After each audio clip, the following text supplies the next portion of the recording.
Welcome to another video about controversy in the English-speaking community, which you all love. Controversy that has once again shaken the three-time Olympia champion, 2 in open and 1 in 212, Derek Lunsford. One of the most hated bodybuilders today, the one and only Dorian Yates, a 6-time Mr. Olympia, spoke out publicly on a podcast and called Derek a 5'4" refrigerator. And he compares him to the great physiques of the past, belittling him and putting him down. Then, on the Muscle Discord podcast, they accuse him of winning by using synthol or PMMA. I'll explain what that is later, and they say it's an offense to bodybuilding and to the other competitors. Damn, this is where we are. How long has it been already? 2 months since the Olympia, and from day one, there's been a witch hunt campaign against Derek. But it's still going on. And today, I'm going to explain everything in detail and, of course, give you my strong opinion. By now, most people know Derek Lunsford, right? In case you don't, he's a bodybuilder, Mr. Olympia is a 2-time open winner, and a 212 champion with massive muscle mass. However, and despite his size, he's often criticized for appearing soft and lacking the hardness or definition of other bodybuilders. Dorian Yates, a 6-time Mr. Olympia, is among the greatest bodybuilders ever. He was known for his impressive physical condition, including paper-thin skin, hardness, and quality. The opposite of Derek. Come on, and this thing about Dorian is perfect for me, because I have a video of him uploaded that's private right now, but I'll publish it soon, and it's awesome. I'm really looking forward to you all seeing it.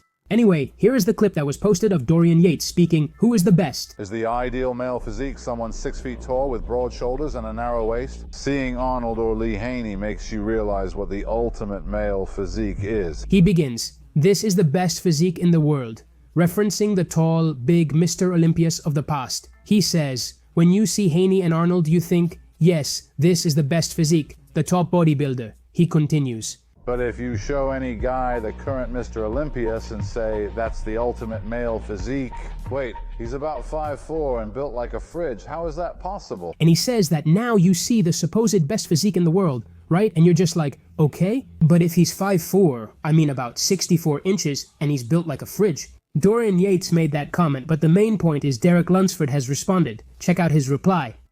He says, Dorian Yates is great, but this is a new era that has taken bodybuilding to the next level. We can respect the greats of the past, but right now, this is the biggest moment in the history of bodybuilding. Boom. But Derek, what happened to you? I mean, did he write this while partying at 4 in the morning? Had he been drinking? I mean, had he been smoking something? Damn it. What is he saying? The first thing I have to say, okay, is that, look, Derek isn't 5'4". Dorian, don't be a jerk. Derek is 5'5" or 5'6". Okay, yeah, obviously he's short.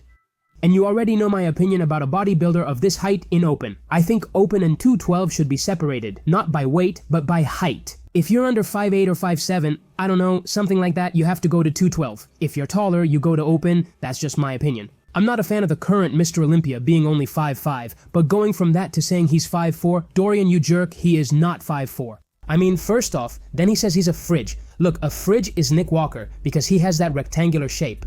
Okay, but come on, Derek is a perfect X-frame, don't mess with me. In most poses, you can see his shape, you can see, well, a defined silhouette. He doesn't look like a box.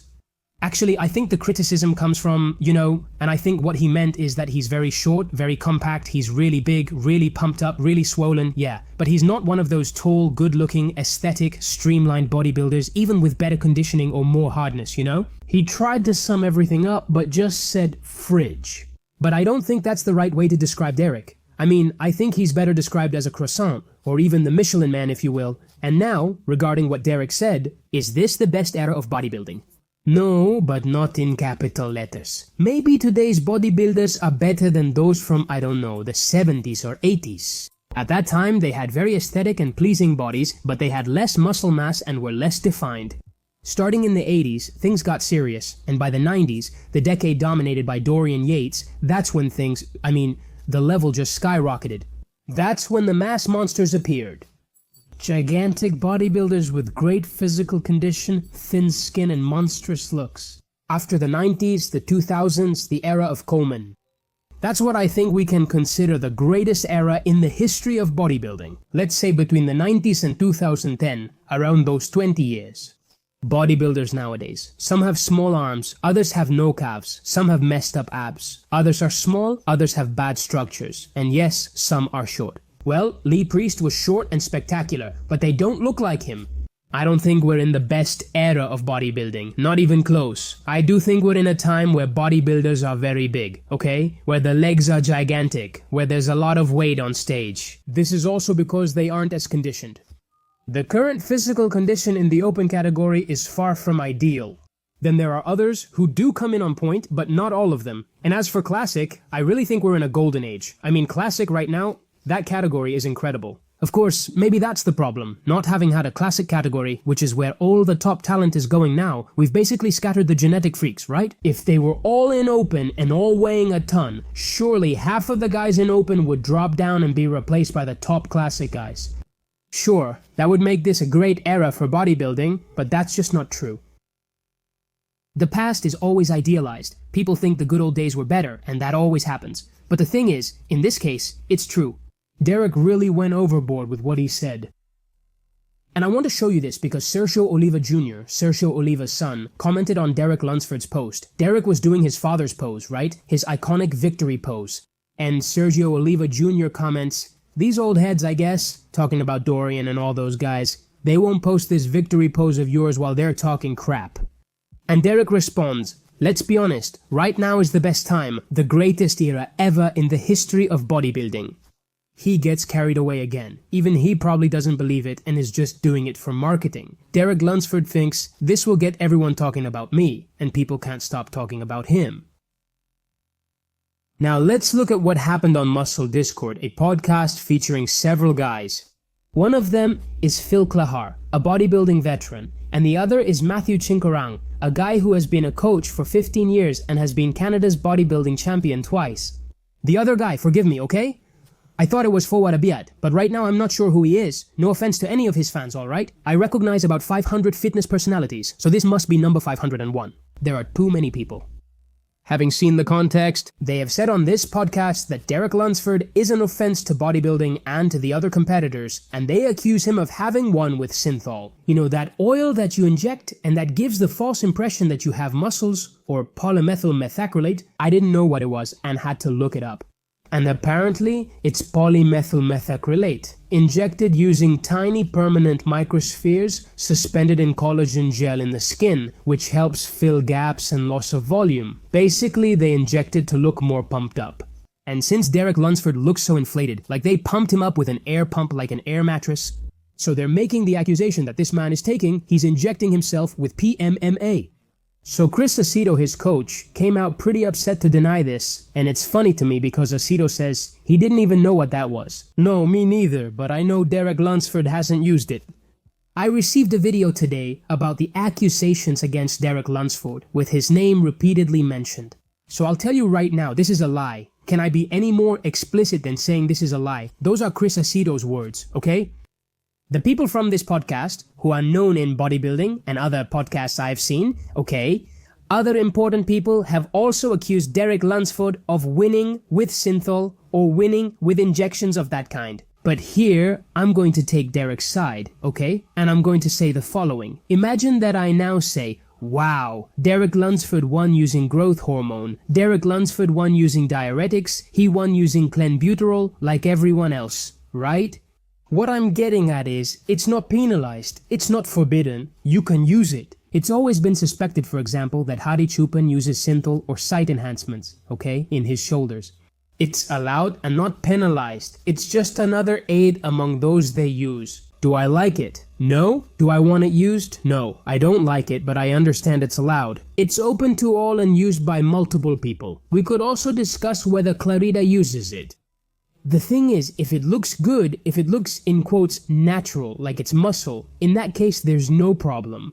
It only penalizes you if you show up like the synthol arms guy. You know who I'm talking about, right? If it's really obvious and looks bad or unaesthetic, the judges penalize it, but otherwise they don't. First, this accusation is allegedly false. The coach said he wouldn't use this, and even if he did, it's not a big deal. And also, in Derek's defense, I'll say they always use the same front pose to criticize his arms, saying they look watery, or to criticize his lats and whatever else. Nobody mentions the brutal shape he has. Nobody says he's massive. Nobody talks about the amazing lats he has. No one talks about that, or the controlled waist at that size. Nobody brings it up. His double biceps pose is often criticized for looking blurrier than other bodybuilders. No one mentions his shredded glutes, side chest, or most muscular pose. Everyone just stays quiet. I feel like, for some reason, Derek is hated way too much, you know? The criticism and attacks against this man have been blown out of proportion. Partly, he deserves it from some, but not from others, and I don't get the hate toward Derek. He faces personal attacks, insults, harassment on Instagram, and even his family gets targeted. What's wrong with these people? If anyone is to blame, it's the organization. They're the ones who have already given him 3 Olympias, Arnolds, and competitions.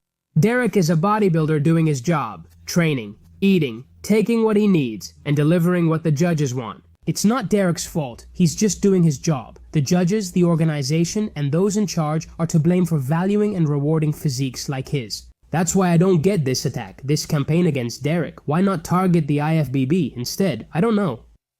That being said, is Derek a good Mr. Olympia? Well, in terms of size, mass, structure, and so on, yes. In terms of physical condition, no.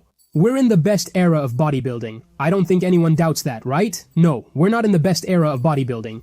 Is Derek one of the best bodybuilders or Mr. Olympias in history? No. He'd be low on the list if we ranked them, but not everything is black and white. It really bothers me when someone insists they're right or wrong about everything. Derek is massive, he's really big, he has an amazing shape, incredible lats, a good back pose, his glutes are super defined, for example, his leg from the side too. Let's discuss the positives first. His biceps have a small peak, lack roundness, are long and barely noticeable. He's in worse shape than other bodybuilders, less defined, softer, bloated, short, and small. Maybe he should stay in 212 and not in open. Yeah, I agree, but he's not 5'2", he's not a fridge, he's not a disgrace or whatever else. I mean, calm down. Anyway, this is the latest controversy in the English-speaking community. Just another day in the Spanish-speaking community, right? I'll be uploading the Dorian Yates video soon, so you can follow me and you won't miss it. Let's wrap it up here. This is Aries, signing off. See you in the next video.